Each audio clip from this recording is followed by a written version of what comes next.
Marilinda, eu queria começar conhecendo um pouquinho da tua história. Então, eu sou Marilinda da Conceição Marques Fernandes, estou no Brasil desde fevereiro de 1984, portanto fazendo 40 anos aqui. Tive a honra de ser condecorada com o título de cidadã honorária desta cidade, que muito me honra.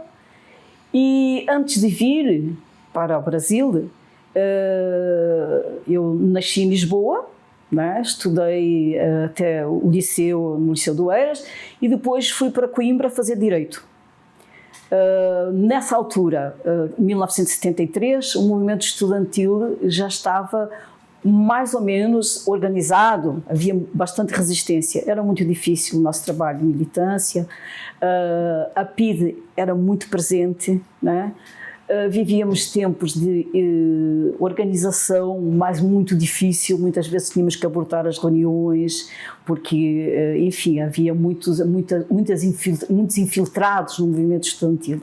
Mas comecei a militar no movimento estudantil ainda em Oeiras, no Liceu do Eiras, e depois já em Coimbra prossegui. Naquela altura, por incrível que pareça, eu era marxista, leninista, maoísta. e, portanto, nós tínhamos a nossa organização. Mas fomos surpreendidos no 25 de Abril com a Revolução, surpreendeu todos, porque foi essencialmente o movimento dos militares, dos oficiais, dos capitães. A sociedade civil vem a ser chamada depois já, depois daquela noite fantástica do 25 de Abril, do dia 25 de Abril, e já com a chamada acto contínuo por parte dos capitães da sociedade civil, dos nossos líderes que estavam fora, que era naquele momento o Álvaro Cunhal do Partido Comunista, o Mário Soares do Partido Socialista, e tínhamos o Sá Carneiro do Partido Social Democrata. E dos cristãos católicos, o Diogo Freitas do Amaral. Esses quatro foram chamados para compor acto contínuo. Logo que eles se declararam vencedores, isto é, Marcelo Caetano se rendeu, eles conseguiram que o Marcelo embarcasse para o Brasil, muito bem recebido pelos vossos generais, e nesse momento eles começam logo imediatamente a chamar a sociedade civil para se incorporar e para que a sociedade civil fizesse a transição entre o regime fascista e a democracia. Antes de a gente entrar propriamente na Revolução, tu nasceu já na ditadura. Nasci na ditadura em 1954. E como era viver na ditadura em Portugal? Viver na ditadura em Portugal era uma coisa... Eu vivia numa cidade que se chama Oeiras, que é uma cidade essencialmente na linha de Estoril, onde a elite se situava. Eu era filha do... Meu pai era primeiro cabo da GNR, que seria, por exemplo, semelhante à vossa PM aqui. E assim, as diferenças de classe não eram tão nítidas. A burguesia não era tão assim, como é que eu vou te dizer, ostensiva na sua riqueza. Os melhores alunos entravam no liceu, os filhos dos operários e as pessoas mais carentes entravam no ensino técnico, aí já era feita a divisão. Então os que entravam no liceu já iam para a universidade e já iam ser doutores. Nós chegámos a 1974 com uma população de 70 mil estudantes no ensino universitário, que não é nada, com 37% de analfabetos.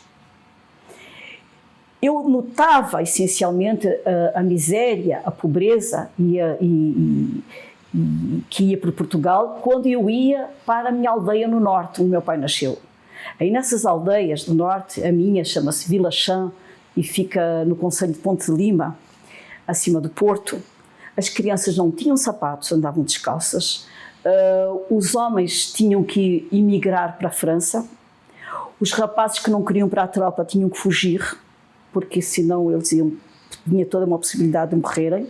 Não havia qualquer tipo de pensão para os velhos, não havia qualquer tipo de subsídio à agricultura, nada, nem se falava. Não havia luz na aldeia, não havia água na aldeia, não havia esgoto na aldeia, e isto era a principal imagem desse Portugal até 1974. Um Portugal atrasado, um Portugal sem indústria, porque Salazar achava que a indústria poderia ser a porta de abertura para o comunismo. Então éramos um país fisiocrata. Ele achava que a agricultura era a base da nossa economia. Um país colonizador, atrasado.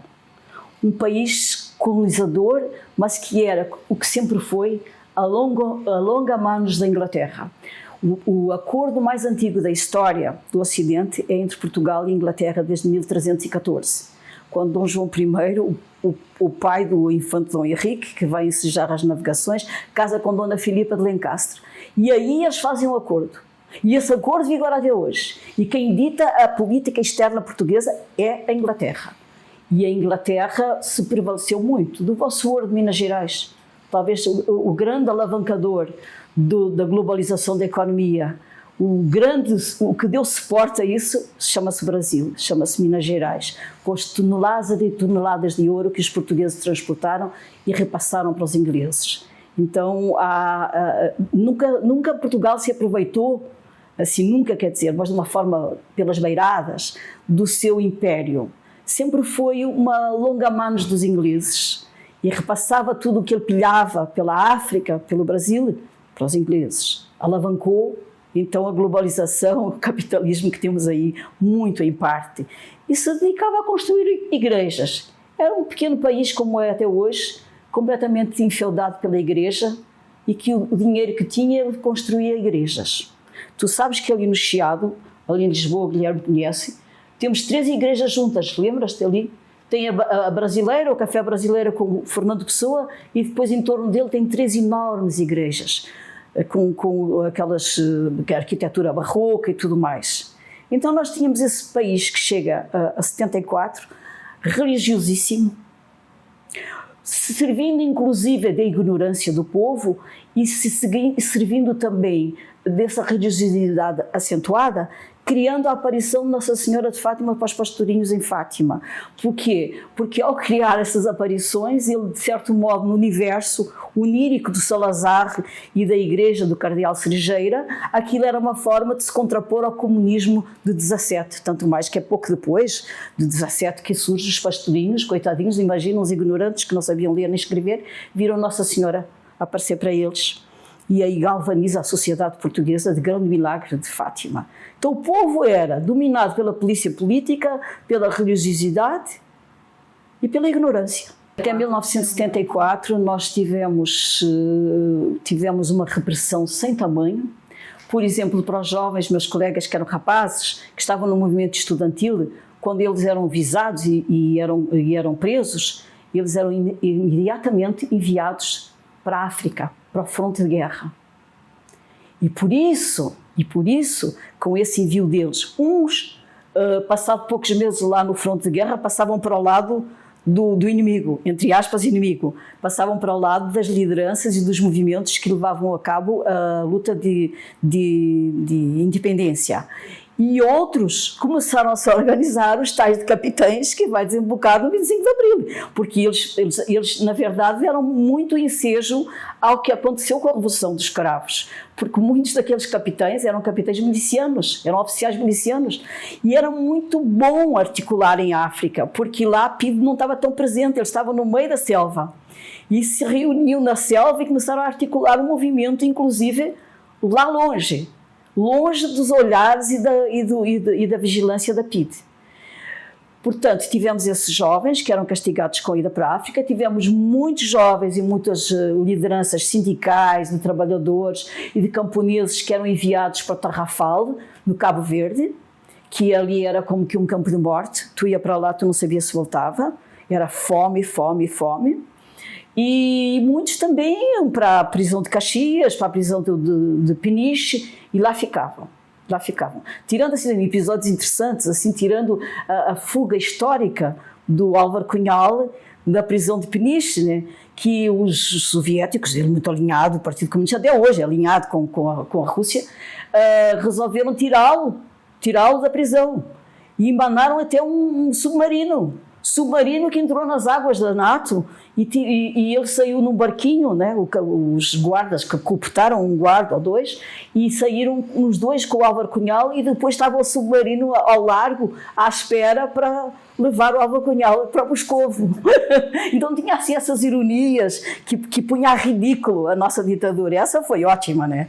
mas tudo muito em off, né? Em 25 de abril de 74 eu estava em Coimbra, era uma noite assim, foi uma noite estranha, porque a partir assim da meia-noite começou a tocar uns cantos, umas músicas assim, dessas músicas que são dos militares, essas marchas, e aí depois, passado umas horas, já começaram a dizer que a população deveria ficar em casa.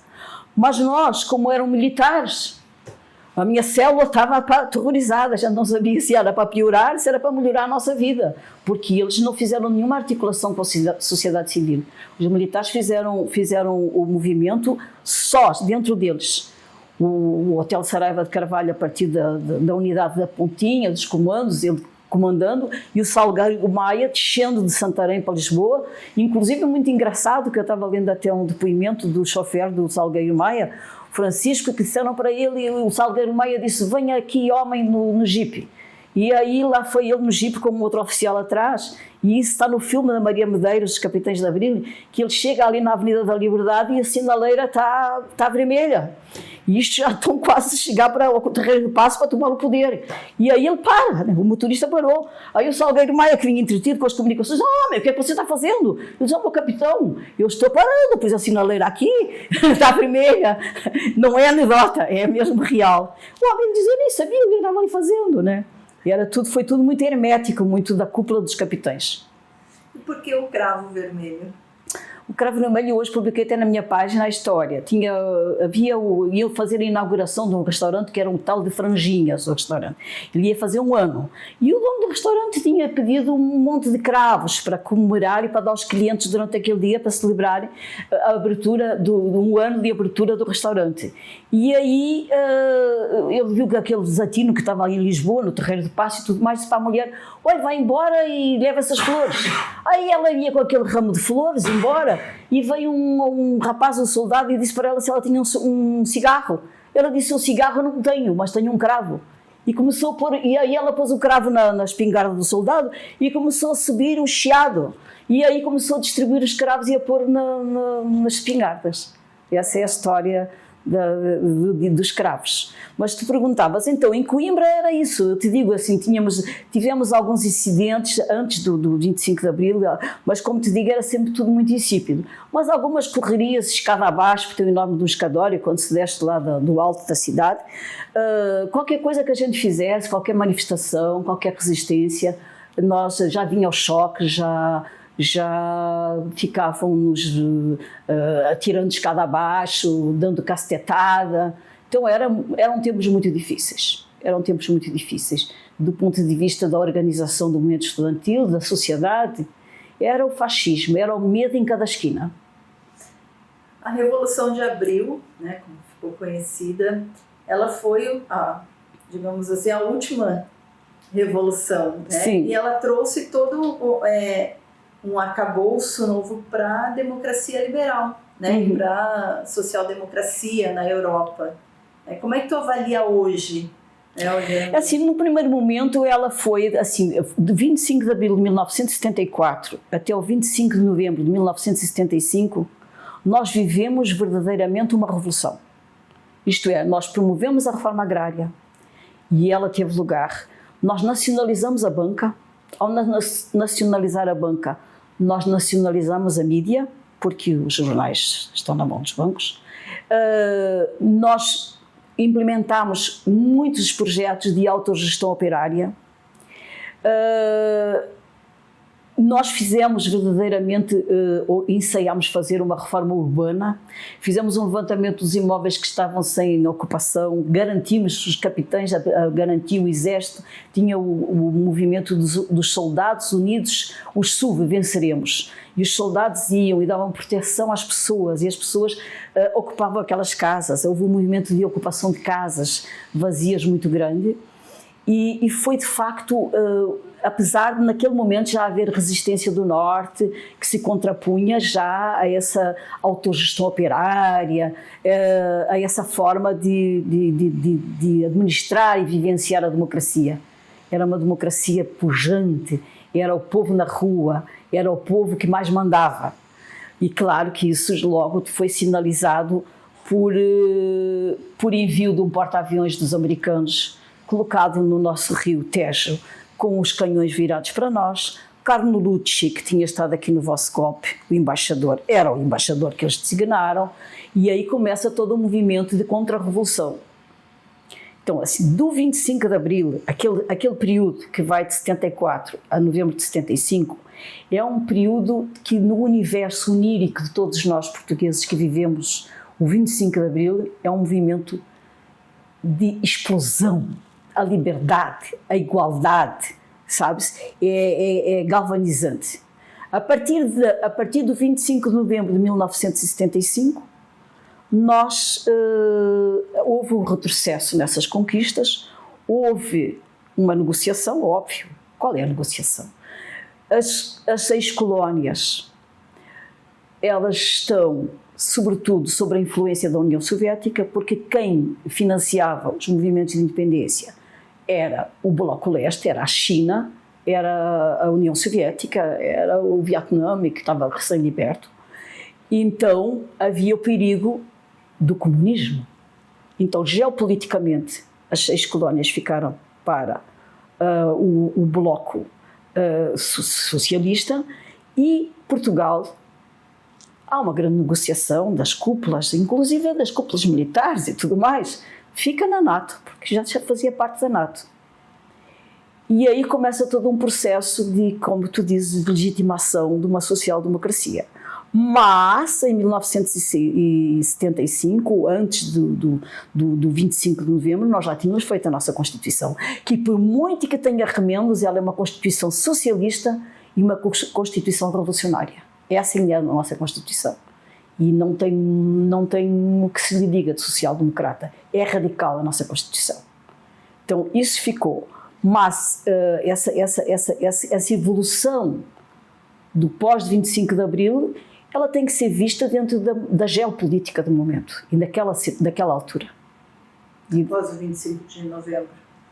Após o 25 de novembro, há um movimento, o 25 de novembro é um movimento comandado também pelos militares, pelos comandos da Amadora, por Ramalhianes, que vem a ser depois Presidente da República, no sentido de frear os ímpetos do Hotel Saraiva de Carvalho, porque dentro das Forças Armadas havia, de facto, como sempre, uma força muito forte dialética entre a esquerda e essa social-democracia que começa, que já, mesmo antes do 25 de novembro, nós logo a seguir ao 25 de abril, em setembro, já houve a tentativa de um contragolpe pelo parte do Spínola, que foi, naquela altura, não sei se tu te lembras, que o Marcelo Caetano, quando os capitães chegaram lá no Carmo, pediram para ele se render, ele disse, não me rendo para um capitão, de jeito nenhum, só para um general.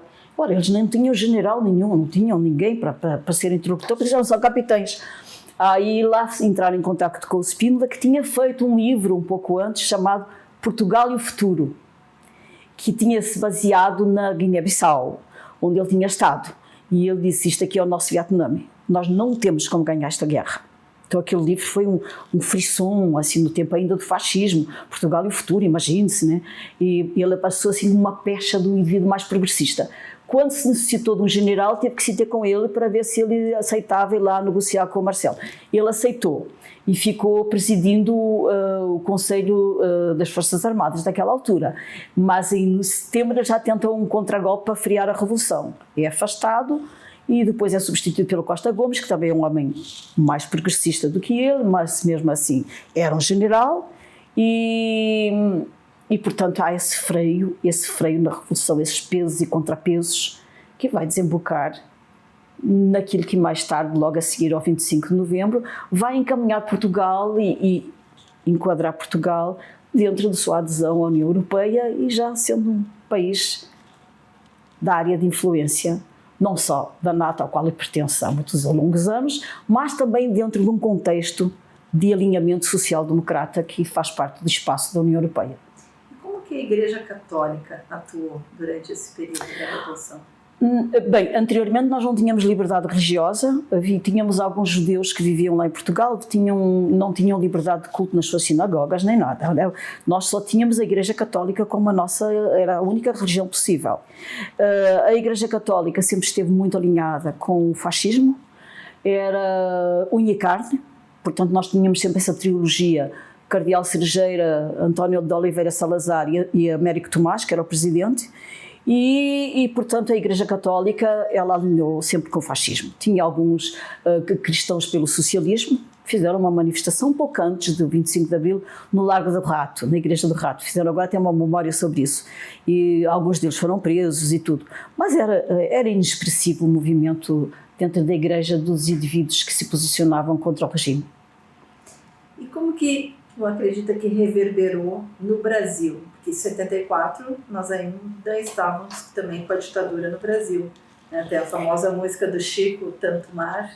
Reverberou mais em relação aos vossos exilados políticos. Os vossos exilados políticos que vinham corridos do Chile, porque antes do 25 de Abril teve o Chile, nós estávamos todos chorando a queda do Allende, e aí vem esse sopro maravilhoso de grito de liberdade, de igualdade e democracia no 25 de Abril, e os vossos exilados que já não tinham um paradeiro para eles, porque eles eram apátridas, eles não tinham um passaporte nem nada, foram se incorporar ao nosso movimento. Então a participação do Brasil foi através dos seus exilados, que se juntou a nós e que ficou organizando a nossa sociedade junto connosco e vivenciando aqueles momentos muito ricos da Revolução. Na vossa sociedade aqui, brasileira, daquela ditadura terrível que vocês viveram, os fascistas vieram para aqui, Champalimon, Espírito Santo, os grandes capitais vieram para aqui, foram acolhidos de braços abertos, o próprio Marcelo Caetano, muito bem tratados, e da vossa parte vocês estavam muito ocupados para resistirem dentro do vosso próprio país. Então tivemos o Chico com o seu canto, que foi um grito de: olha, mandem um cheirinho de alecrim para nós, que aqui nós estamos morrendo e estamos nos acabando e finando. Foi de facto um ímpeto de esperança para vocês. Ainda demorou para chegar, 10 anos para chegar de novo, mas eu acho que nesse aspecto reverberou nesse sentido de dar uma casa para os vossos exilados e para a vossa esquerda que seguiu de fora do Brasil desarticulando a resistência aqui dentro e denunciando a ditadura. Internamente, eu tenho que te dizer que não há uma identidade tão grande entre os nossos dois povos, que faça com que os portugueses vibrem muito com as vossas vitórias e os brasileiros com as nossas. Essa é a percepção que eu tenho. Como avaliar, né, a situação que nós vivemos hoje, depois dessa história, né, tão rica aqui? É que, na verdade, assim, por exemplo, é uma avaliação muito pessoal. Nós tínhamos um movimento de resistência ao fascismo interno, não era um movimento de grandes massas, era um movimento circunscrito às fábricas, aos operários, ao meio estudantil e pouco mais, e na reforma agrária no Alentejo. Portanto, e tínhamos 37% de analfabetos. Então, assim, havia o medo, mas não havia um acúmulo de luta. Não havia um acúmulo de luta assim expressivo. Eram as lideranças e as vanguardas que levavam mais para a frente a luta. O que quer dizer que quando os valores de Abril vêm, os valores da liberdade, da democracia, da igualdade, eles são vivenciados mais na pele do que propriamente dentro da superestrutura do pensar a sociedade. Se trabalhou bastante para que esses valores fossem de facto incorporados à nossa cultura, mas ficou sempre aquela coisa do português que cresceu com medo, que a política é uma coisa perigosa. Então fizemos um 1º de Abril, naquela altura foi o maior 1º de Abril que eu já vivi na minha vida. Havia todas aquelas explosões, o acabar da guerra e tudo mais. Mas à medida que a gente foi se incorporando à União Europeia, à medida que a gente foi, enfim, vivenciando de uma forma mais tranquila, não foi valorizando tanto as conquistas de Abril, porque nestes 50 anos nasceu muita gente que não soube o que era o medo, que não soube o que era a fome, a ignorância, a falta de luz.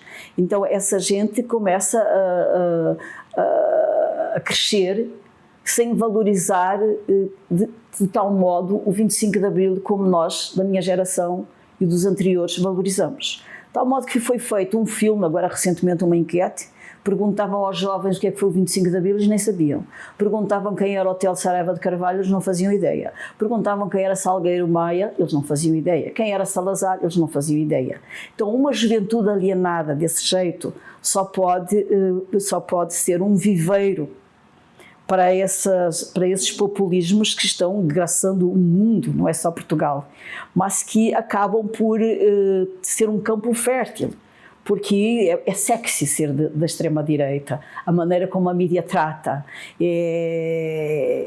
assim, é despojado, dizer bobagens sem implicação, a pessoa não sabe o que é não ter liberdade. E a verdade é que as sociais-democracias e o capitalismo não resolveu um problema muito grande que não é nosso, que foi 2008, a crise de 2008. A partir de 2008, Portugal e todos os outros países começamos a perder esses referenciais e a importância da democracia, da igualdade, porque as pessoas se habituaram até 2008 a ter um perfil de consumo, de viagem, disto e daquilo, que depois o próprio capitalismo não vai conseguir assegurar esse padrão de vida. E são esses revoltados, esses órfãos desse modelo que vai ter o seu abalo em 2008 e que o capitalismo não quer assumir e trata isso de uma forma superficial e com essas slogans como Milei, como Bolsonaro, como Ventura. E essa juventude que teve já um outro perfil de vida, essa classe média, que teve um outro padrão de vida, debita à democracia, debita à igualdade, debita à esquerda a falência do seu próprio projeto. E a esquerda, quer seja em Portugal, quer seja aqui, não tem a capacidade de apontar onde é que está a ferida e tenta gerenciar a crise do capital com mecanismos que não têm poder para gerenciar, porque eles são globais. Então, a crise é a crise do capitalismo que acaba por nos arrastar e nós não temos a capacidade de dizer que o rei está nu e não é o nosso rei, é o rei deles. Como é que vai ser as comemorações dos 50 anos em Portugal? Olha, a gente está muito impactado com a derrota de 10 de março, das eleições de 10 de março. Nos impactou muito, porque nós não tínhamos essa percepção que a nossa derrota ia ser tão grande. Nós fomos vítimas, como vocês aqui no Brasil, de um lawfare, porque se afastou um governo da maioria, um governo do Partido Socialista, com um case jurídico insinuando que o primeiro-ministro era corrupto. António Costa pede a sua exoneração. O presidente da República atual de Portugal é um social-democrata, o sonho dele é ver o PSD no poder, como está, com Montenegro, e aí o que é que te digo? As perspectivas não são animadoras, mas a gente está muito impactado com essa derrota, que te disse que não fazia parte. A gente achava que o Nuno Santos do PS, que o PS ganharia, que ele é um homem sujeito a alianças, enfim, que nós teríamos uma unidade da esquerda. Perdemos, e agora o que é que nós estamos pensando para o 25 de Abril, que vai ter lugar depois da manhã? Fazer um grande acto, colocar muita gente na rua, gritar muito pela democracia, gritar muito pela igualdade, pela liberdade. Nós queremos fazer uma manifestação de força. Então o nosso 25 de Abril é uma aposta no povo na rua. Nosso 25 de Abril é na rua. 50 anos é na rua. E é uma luta pela liberdade, é um grito pela liberdade e pela igualdade. Essa é a nossa estratégia para o 25 de Abril. Tu continuas organizada com o grupo? Sim, sou apoiante do Bloco de Esquerda, simpatizante, e é com eles e é o grupo que eu discuto, a conjuntura política portuguesa. Qual a importância dessa memória dos 50 anos da Revolução dos Cravos? Porque nós, ao trazer... A minha fala, por exemplo, estou pensando na minha fala para quinta-feira ali na Assembleia. E qual é o meu mote? E o meu mote é uma manifestação que teve lugar em Lisboa, num prédio de Lisboa, onde os moradores do prédio colocaram nas varandas deles "eu lembro", e cada um dizia o que lembrava. Então, eu acho assim que tem que ser, sobretudo, trazer para hoje as lembranças de um passado terrível, de um passado que nos que roubou a nossa juventude, que matou 8.800 jovens nossos numa guerra que não tinha sentido, que matou milhares de africanos que lutavam pela liberdade. Então é trazer essa lembrança para hoje e, através da lembrança do hoje, fazer um hino à liberdade, à democracia, à igualdade.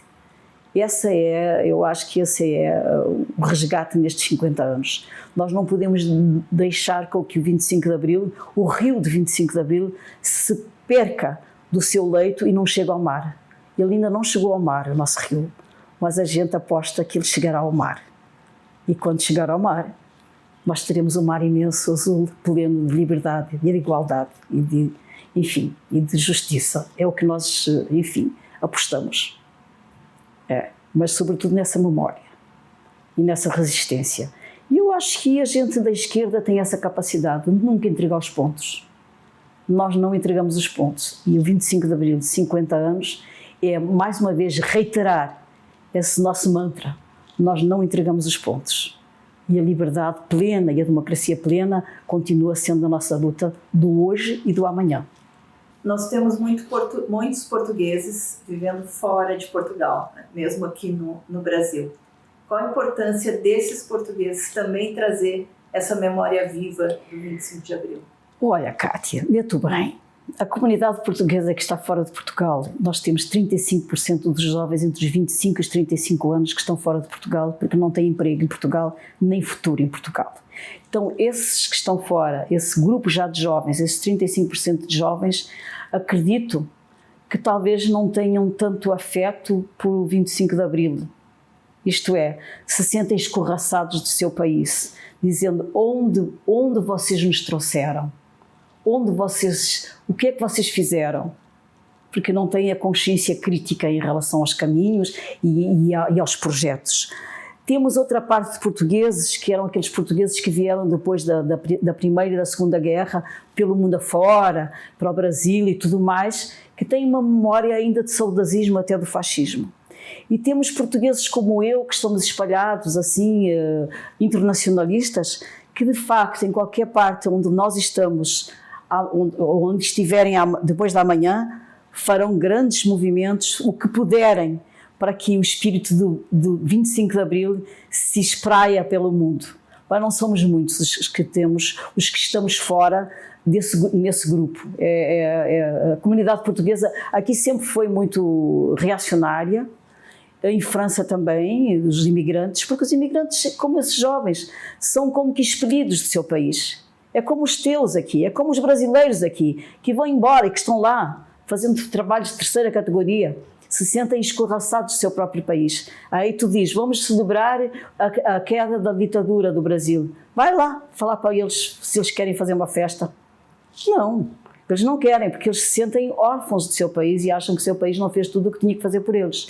Então nós temos uma crítica muito grande à educação, aos manuais escolares.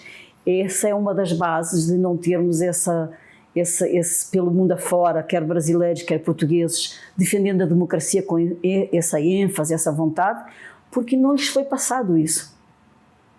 Há um descrédito da política e há um arranhão muito grande à maneira de se fazer política, na medida em que as pessoas são como que canalizadas por esse lawfare, são movidas em pautas como a baixa corrupção.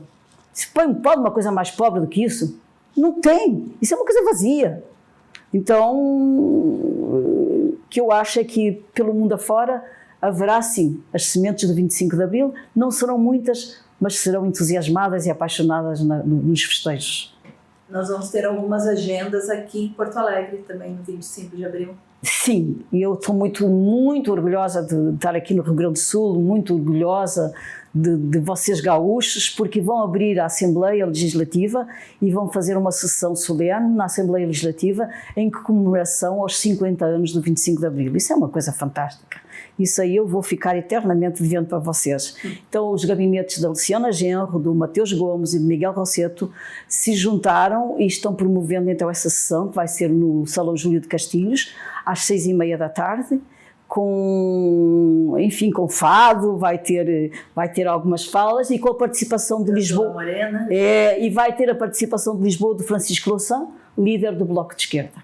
No domingo vamos fazer uma roda de conversa no Guernica, na Cidade Baixa, na Travessa dos Venezianos, também com a participação do Ciro Ferreira, que é um músico que toca bastantes canções do Zeca Afonso, né? A Grândola Vila Morena e tudo mais, então também será bem interessante. Além disso, tem outros movimentos também ocorrendo, exposições no IAB, debate nas livrarias, como a Baleia, tem, de facto, não posso dizer que vai passar em brancas nuvens o 25 de Abril. Amanhã vai ter um debate no Clube de Cultura, na Ramiro, também às 6h30, com música, com 2 professores da URGS também falando sobre o 25 de Abril. Então vai ser bem sinalizado, pelo menos em Porto Alegre, que é também uma cidade que eu acho que quando se desperta e quando se veste com as cores mais bonitas da democracia, é uma cidade onde o povo mais ordena.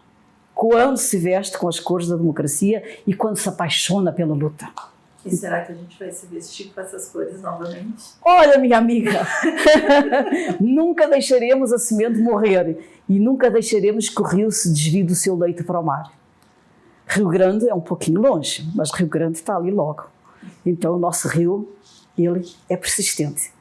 E, portanto, eu acho que Porto Alegre ela é uma cidade muito particular. É uma cidade vibrante, mas às vezes a gente acha que está perdido, mas nunca está perdido, porque o acúmulo das lutas ele está sempre presente. Pode ser que às vezes a gente recue, pode ser que a gente avance, mas sempre Porto Alegre nos dá esperança, né? Como diria o cantor vosso, não muito querido da gente, Porto Alegre é demais. E Porto Alegre é uma cidade onde os jacarandás sempre estão em flor, ou quase sempre. Quando a gente está meio triste, eles vêm e aí eles vêm polinos de flores. E com as flores vem a nossa esperança renovada, né?